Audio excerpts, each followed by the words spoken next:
नमस्कार, आप सभी का स्वागत है नवोदय टाइम्स में। मैं हूं आपके साथ संजय दिवाकर। नजर डालते हैं इस वक्त की कुछ अहम खबरों पर। कच्चे तेल की कीमतों में जो है गिरावट दर्ज की गई है। अब जो कच्चे तेल की कीमत है वो है $70 प्रति बैरक। जी हाँ, पहले जो उसकी कीमत थी वो थी 120 प्रति डॉलर बैरक। अब जो है $70 प्रति बैरक इसकी कीमत हो चुकी है। 120 से 170 पर आने कहीं ना कहीं इसकी गिरावट जो दर्ज की गई है। पहले आपको बता दें कि $120 प्रति बैरक के होने के कारण पाकिस्तान, बांग्लादेश से, ब्रिटेन से लेकर भारत तक कच्चे तेल का जो संकट है वो मंडरा रहा था, जिसमें पेट्रोल डीजल की कीमतें हैं वो लगातार जो बढ़ती नजर आ रही थी, जिसके चलते देश की जो जनता है उनको महंगाई का सामना करना पड़ रहा था। अब जो है इसकी कीमत जो है गिरी है, कहीं ना कहीं देश को जो है वो राहत का सामना करना पड़ेगा।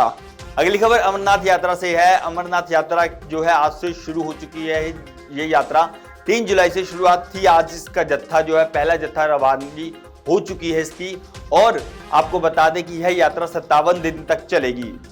बाबा बर्फानी के दर्शन करने के लिए श्रद्धालु जो है वो पहुंच चुके हैं। पहली जत्था जो वो आज उसकी रवानगी हो चुकी है। यात्रा 3 जुलाई से लेकर 28 अगस्त तक चलेगी। कुल 57 दिनों की यह यात्रा है। लगातार सरकार की तरफ से, प्रशासन की तरफ से जो सुरक्षा के जो बंदोबस्त हैं वो किए जा रहे हैं, उस पर भी ध्यान दिया जा रहा है कि किसी तरह की श्रद्धालुओं को दिक्कत का जो है सामना ना करने पड़े। और जो शिव श्रद्धालु हैं उनकी तरफ से लगातार भंडारे, लंगर जो है वो भी लगाए गए हैं, ताकि जो श्रद्धालु दर्शन करने के लिए आए हैं उनको किसी भी तरह की भूखा रहना ना पड़े। और लंगर का उनके लिए बंदोबस्त भी अच्छी तरीके से प्रशासन की तरफ से और श्रद्धालुओं की तरफ से किया जा रहा है। आपको बता दें कि प्रधानमंत्री नरेंद्र मोदी की तरफ से भी जो श्रद्धालु हैं उनके लिए एक पत्र लिखा गया है, जहां पे उनको दर्शन के लिए शुभकामनाएं दी गई हैं, अपनी यात्रा के लिए शुभकामनाएं दी गई हैं। पहले जत्थे के लिए पूरे वर्ष इंतजार रहता है बाबा बर्फानी का, और इतनी बारिश में भी हम बिल्कुल हिम्मत से बनाए हुए थे कि बारिश बंद और बाबा के दर्शन के लिए हम निकले।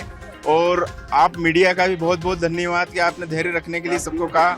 यहाँ की इंडियन आर्मी, यहाँ की सिक्योरिटी पहले से लास्ट ईयर से बहुत बेहतर सुविधाएं दी गई है। लास्ट ईयर भी मैं पहले जत्थे में आया था, बाबा की कृपा से। बाबा बहुत सहयोग सर, लोकल के लोगों का, आप जैसे लोगों का, सभी का इतना सपोर्ट है, बहुत हेल्पफुल है। हर जगह मदद मिल रही है, चाहे हेल्थ डिपार्टमेंट से हो, चाहे आपका सिक्योरिटी से हो, फोर्सेस से हो, और बहुत बेहतरीन व्यवस्था। मैं बस बाबा बर्फानी से यही दुआ करूंगा कि अपन सब पूरे देश में भाईचारे के साथ रहें, सब मिलजुल कर रहें सर, और सब खुश रहें, अमन रहें सर, और यही दुआ है सर मेरी।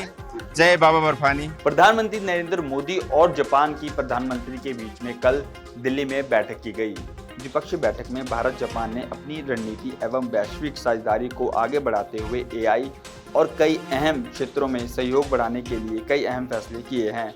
इसी बीच दोनों देशों ने मिलकर आधुनिक युद्धपोत का एक निर्माण करने का फैसला लिया गया है, जिसके बारे में विदेश मंत्रालय की तरफ से जानकारी दी गई है।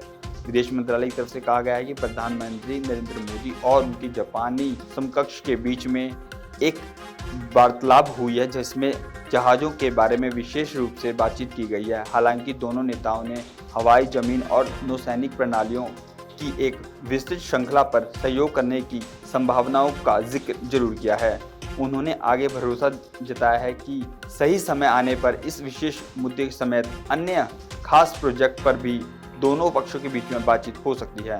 Looking ahead to 2027, which marks the 75th anniversary of the establishment of diplomatic ties between our two countries, the two sides have agreed to a list of commemorative outcomes and events with a strong focus on youth to celebrate this milestone in a befitting manner. We will celebrate the year 2027 as the India-Japan Year of Shared Horizons. Prime Minister Sanai Takaichi has also invited Prime Minister Modi to visit Japan next year for the annual summit, and this annual summit will come in the midst of these celebrations. Earlier today, in fact just a short while ago, following the bilateral talks, both leaders participated in the India-Japan Joint Economic Forum. Economic cooperation, as I said earlier, lies at the heart of our bilateral relations. देश में भीषण गर्मी के बाद कई राज्यों में monsoon जो है वो सक्रिय हो चुका है। बिहार, यूपी से लेकर कई राज्यों में मानसून ने अपनी दस्तक दे दी है। मौसम विभाग ने अगले 8 घंटों के अंदर यूपी, बिहार समेत 16 राज्यों में हल्की से लेकर भारी बारिश होने का अलर्ट जारी किया है। इस दौरान 50 से 80 किलोमीटर प्रति घंटे की रफ्तार से तेज हवाएं चल सकती हैं। वहीं गुजरात में भारी बारिश के कारण कई जगहों पर बाढ़ जैसे हालात पैदा हो चुके हैं। दूसरी तरफ देखा जाए तो मुंबई में भारी बारिश के कारण मेन हॉल में गिरने की वजह से एक बाइक सवार की मौत हो चुकी है, जिस पर AIMI के नेता वासिर पठान ने मुंबई सरकार पर हमला बोलते हुए कई गंभीर आरोप लगाए हैं। देश की आर्थिक राजधानी कहलाने वाला शहर मुंबई, यहाँ का जो मुंबई म्युनिसिपल कॉरपोरेशन का बजट है, काफी राज्यों से ज्यादा बजट है। इस साल का अगर आप बजट देखेंगे 2026-27 का, तो 80,992 करोड़ रुपए का बजट है ये। और इस बजट में आप देखिए, बारिश आई मुंबई में, अफरा तफरी का माहौल, सब तरफ पानी भर गया, ट्रेनों के पास, रस्तों पे, सब तरफ। ये ट्रिपल इंजन की सरकार जो 3 महीने से बड़े बड़े दावे कर रही थी कि ड्रेनेज क्लीन कर दिया, सीवरेज क्लीन कर दिया, मीडिया को लेके जा रहे, फोटोग्राफी दिखा रहे, ये तमाम इनके झूठे दावे, पूरे खोखले दावे पब्लिक के सामने आ गए। पूरी तरह से बेनकाब हो गए इनके दावे। आज अब देखिए मुंबई की हालत क्या है।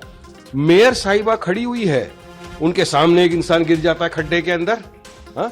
एक स्कूल बस चेंबूर में, उसके ऊपर झाड़ गिरता है, 11 साल का मासूम लड़का अपनी जान गंवा बैठता है वहां पे, 4 बच्चे इंजर्ड हो जाते हैं। नेरुल में पानी भरा हुआ है, 2 महिलाएं स्कूटर पे जा रही होती है, गिरती है पानी में, उनको करंट लग जाता है। यह है तुम्हारी तैयारी? कहां था इलेक्ट्रिसिटी डिपार्टमेंट? कैसा करंट लगा उनको? वो इंजर्ड होते हैं, हॉस्पिटलाइज करा जाता है। राम मंदिर चंदा चोरी मामले में लगातार जो है SIT की तरफ से पूछताछ की जा रही है और इस मामले में केवल मामला दर्ज किया गया है, उसी पर कांग्रेस की तरफ से और सरकार की तरफ से एक दूसरे पर आरोप प्रत्यारोप जारी हैं। देखिए, सबसे बड़ी बात है कि आज भी सरकार उसकी सुरक्षा के लिए गंभीर नहीं है और जिस प्रकार मैं समझता हूं कि वहां के प्रशासनिक महकमे और सरकार जिस प्रकार का उनके एक्ट कर रही है, आपने देखा है FIR उन्होंने दर्ज नहीं किया, मतलब कोई गंभीरता, कोई संवेदनशीलता नहीं है। करोड़ों भारतीयों की आस्था इनसे जुड़ी हुई है। मैं समझता हूं कि मैं महमूद गजनी का नाम लेना चाहूंगा। जिस प्रकार उन्होंने लूटा, ये भी उसी ढंग से लूटे हैं। अंतर वो प्रत्यक्ष रूप से लूटा, ये अप्रत्यक्ष रूप से लूटे हैं। और इसलिए मैंने कहा कि यह सरकार महमूद गजनी के तर्ज पे कार्य कर रही है। भले मैं तो ये कहना चाहूंगा कि इससे जघन्य हो नहीं सकता है। और ये मर्यादा पुरुषोत्तम भगवान राम केवल अभी कोई वर्तमान की बातें न, सदियों से, हजारों सालों से हमारे आस्था, हमारी विश्वास, हमारी श्रद्धा के वो रहे हैं, मर्यादा पुरुषोत्तम कहलाते हैं। उनके ये पे चोरी हो जाना और सरकार की इतनी असंवेदनशीलता, इसलिए मैंने कहा कि ये सरकार तो महमूद गजनी को भी फेल कर दी है। देश के और देश के बाहर रहने वाले, सनातन धर्म को मानने वाले लोगों के लिए मर्यादा पुरुषोत्तम भगवान श्री राम का अयोध्या में मंदिर या आस्था का, और उत्तर प्रदेश की सरकार लगातार लगी हुई है, कार्रवाई हो रही है, गिरफ्तारियां हो रही है। इसको अंतिम बिंदु तक हम लोग पहुंचा के रहेंगे, यह आदरणीय प्रधानमंत्री जी योगी जी का संकल्प है। लेकिन कांग्रेस पार्टी हो, आप पार्टी हो, कांग्रेस पार्टी ने तो भगवान श्री राम के अस्तित्व पर प्रश्न चिन्ह लगाया था। क्या क्या इन लोगों ने नहीं बोला? और आज इनको याद आ रही है भगवान श्री राम की, अयोध्या की। चिंता न करें, लेकिन मैं फिर कहता हूं, मर्यादा पुरुषोत्तम भगवान श्री राम का मंदिर सनातन धर्म को मानने वाले लोगों के लिए आस्था का प्रतीक है। 8 गिरफ्तारियां हुई है, SIT का समय 15 दिन बढ़ाया गया है। कोई भी हो, किसी स्तर के लोगों किसी हालत में बचेंगे नहीं। कांग्रेस को चिंता करने की जरूरत नहीं है। आदरणीय योगी जी खुद चिंता कर रहे हैं।